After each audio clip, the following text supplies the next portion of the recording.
परिमेय संख्या कहते हैं। समझ में आ गया? अब एक चीज और याद रखिए, ये तो आप कह सकते हैं कि मैम ये जो है कि परिमेय संख्या क्यों, क्योंकि ये p बाई q के रूप में। एक चीज और यहाँ पे ध्यान दीजिएगा, q की जगह 0 नहीं होना चाहिए। इसका मतलब होता है नॉट इक्वल टू। क्या होता है? यानी कि q की जगह पर क्या नहीं होना चाहिए?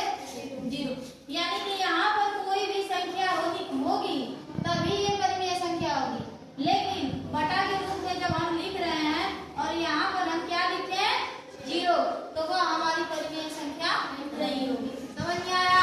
ठीक है, आगे देखिए कुछ उदाहरण हमने दिया है। जैसे देखिए 1/2 हमने लिखा है, भिन्न का रूप है। फिर हमने 3/4 लिखा है, ये भी भिन्न के रूप में लिखा है। इधर हमने -5/6 लिखा है, ये भी भिन्न के रूप में है। एक चीज इधर ध्यान दीजिए, हमने क्या लिखा है? 7। अब आप कहेंगे कि मैडम ये तो 7 जो है कि भिन्न के रूप में नहीं लिखा गया है, तो यह परिमेय संख्या कैसे हो सकती है? अब यहाँ देखिए इसका रीजन हमने लिखा है क्योंकि 7 को हम 7/1 लिख सकते हैं। बटा में कुछ भी नहीं होता है तो हम क्या मान लेते हैं? 1। समझ में आया? या तो आप 7 लिखिए या 7 क्या लिखिए? 1। दोनों संख्या बराबर है। तो जब इसको हम 7/a लिखेंगे तो ये हमारा किस रूप में ये हो जाएगा? भिन्न के रूप में हो जाएगा। इसलिए 7 भी क्या है? एक परिमेय संख्या। समझ में आया? आगे देखिए हमने यहाँ 0 लिखा। हमने आपको कहा कि 0 भी एक रेशनल नंबर है। रेशनल नंबर कैसे है? क्योंकि हम यहाँ 0 को 0/1 लिख सकते हैं, लेकिन 1/0 समझ में आ गया ना?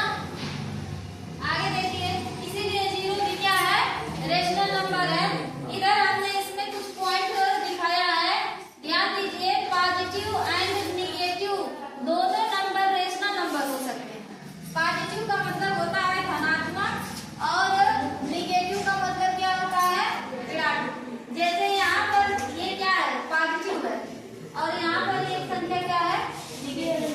तो यही हमने कहा है, अगर कोई भी संख्या भिन्न के रूप में पॉजिटिव होगी और निगेटिव होगी तो वो दोनों संख्याएं क्या होगी? रेशनल नंबर होगी। समझिए, इधर देखिए, ध्यान दीजिए। दूसरा पॉइंट देखिए, लिखा है हमने पूर्णांक। पूर्णांक में जैसे हमने उदाहरण लिया है, 2 लिया है और -3 लिखा है। ठीक है, ये भी क्या है? रेशनल संख्या है। ठीक है, तो पूर्णांक की जो संख्या होगी पॉजिटिव और निगेटिव, वो भी क्या होगा? रेशनल नंबर होगा। पॉइंट थर्ड देखिए, हमने लिखा है कि डेसिमल नंबर। डेसिमल नंबर में हमने उदाहरण लिया है 0.5। आवाज नहीं आनी चाहिए।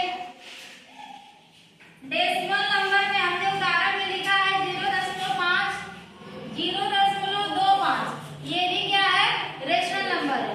अब 0.5 को कैसे रेशनल नंबर कहेंगे? ये भिन्न में है? नहीं, भिन्न में नहीं है, लेकिन इसको हम भिन्न में लिख सकते हैं। 0.5 है। अब इसको भिन्न में कैसे लिखें?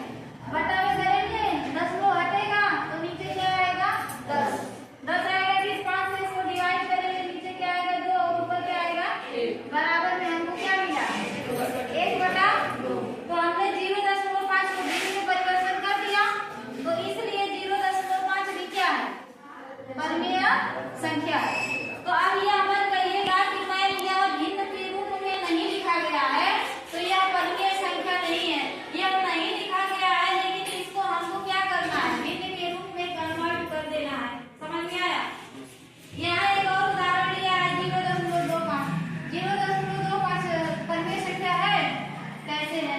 देखिए 0.25 है, इसको हम लोग 1/4 के रूप में लिख सकते हैं। कैसे लिखेंगे?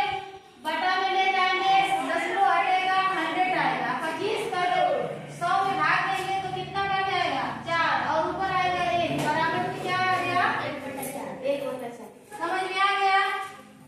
इस तरह से हम जो है कि आज परिमेय संख्या के बारे में समझे हैं। फिर से एक ये कि परिमेय संख्या क्या होती है और कौन कौन सी ऐसी संख्या है जिसे हम परिमेय संख्या के रूप में लिख सकते हैं। समझ में आ गया? तो ये आपका होमवर्क है, इसको पेज पे नोट कर लेना है और घर से इसको एकदम माइंड में क्या करना है? बैठा लेना है। और कल हम आएंगे और कुछ होगा